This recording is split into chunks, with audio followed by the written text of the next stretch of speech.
Lahat ng mga senior citizens sa buong Pilipinas, tulungan natin. As of this moment, tayong mga senior citizens, wala talagang special attention galing sa national government.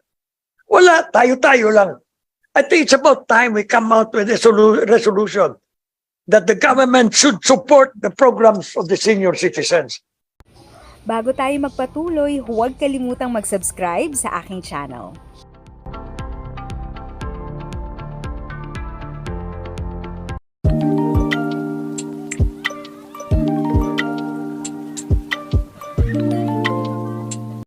Magandang araw sa ating mga viewers at senior citizen. This is Tita Eda. Marami sa ating mga senior citizen noong sila ay bata-bata ay nagsakripisyo at binigay ang lahat para sa ating bansa. Katulad ng pagbabayad ng tamang tax o buwis, nagbabayad ng kanilang SSS o GSIS contributions habang sila ay nagtatrabaho. At dahil dito, ine-expect ng majority ng ating mga senior citizen ay susuportahan naman sila in return ng ating gobyerno. Pero nakakalungkot pong isipin na hindi na buo ang suporta na binibigay ng ating pamahalaan para sa ating mga senior citizen. At kamakailan ay nagkaroon ng live session sa Kongreso ang Senior Citizen Committee at sila ay nanawagan sa ating gobyerno na suportahan ang lahat ng senior citizen. Panoorin at tapusin ang buong video para sa dagdag kaalaman. Well, I think I'm the most senior in the whole place now. Not only here. I am now 83 years old. So, I look like I'm 43. Yeah. Not 63. Not 63. That's too much. You know, maybe it's God's will that I'm strong and everything at my age of 83. But I have, in my province, the province of Bukidnon, there are plenty of old people. And the assistance is nothing. Sometimes I have to go around asking, shares from everybody to support the old people. Ang problema ng mga old people din, kung minsan matigas din ang ulo eh. Hindi rin susunod. Pero in general, basta tulong, tatanggapin talaga nila. Now, can we not, let us say, program something that is worthwhile to help the senior citizens? Maybe it will take money. Never mind, it will not come from our pockets. Let's get it here. Let's study it very well. The doctors especially, doctors study it especially. How can we help people that are already 80 years old and above? In what way can we help them?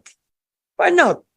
In every district, okay, sa distrito mo, ano bang problema mo dyan? 10 yung tamatanda ko. Hindi na makagalaw, hindi na Yan, tulungan natin yun. Lahat ng mga senior citizens sa buong Pilipinas, tulungan natin. Bakit sila lang kukuha ng pera? Tayo hindi? Tayo senior citizen? Mag-rally tayo. Sunugin natin ito kung kailan sunugin. Pero ang sinasabi ko, as of this moment, tayong mga senior citizens, wala talagang special attention galing sa national government. Wala, tayo-tayo lang.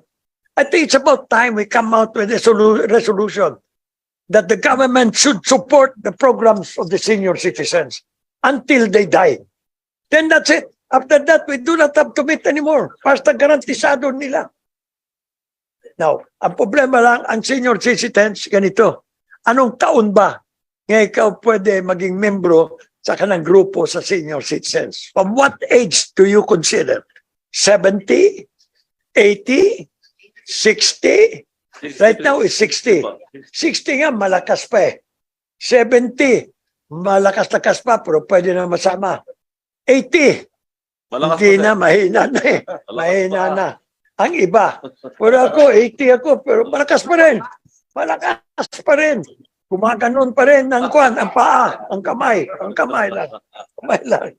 Anyway, I think let's come out already with a really final for us senior citizens. Yung tulong talaga galing sa gobyerno na makatulong talaga sa mga senior citizens. Ako, maski hindi ako matutulungan din naman sa pagyayabang kasi kaya ko. O yung iba, yung nasa probinsya, yung nasa mga barangay. Ang dami kong nakikita mga matatanda kawawa. Kung minsan, inuutusan pa ng mga asawa. Alam mo, Tama po. yun ang dapat kailangan natin tutulungan. Especially kung may kwarta tayo, it's about time. Yung iba, tinutulungan natin yung iba mga asosasyon o ano, tulungan din natin yung mga senior citizens ng pera. Bigyan natin ng allowance every month. Kawawa naman hanggang mamatay. Kasi yung mga anak nila, marami ding mga anak, gastos. Hindi makakatulong sa lang amahan ng mga matatanda. Tama po, tama. Okay? Yun lang hinihingi ko. Tulungan natin yung mga matatanda. Thank you po, thank you po. Kaya po nandito tayo para tutulungan natin mga senior citizen. If sa tingin mo, natulungan ka ng video ko na ito, nakasave ka sa oras mo, you can click yung thanks button at any amount ay malaking help sa pag-grow ng channel ko. Yan lang po muna ang aking update. Sana ay nakatulong na dagdag kaalaman ang aking shinare today. Ang goal ng aking channel ay mag-create ng awareness. Kung ganitong mga topic ang gusto mo, panoorin mo ang mga videos ko na ito.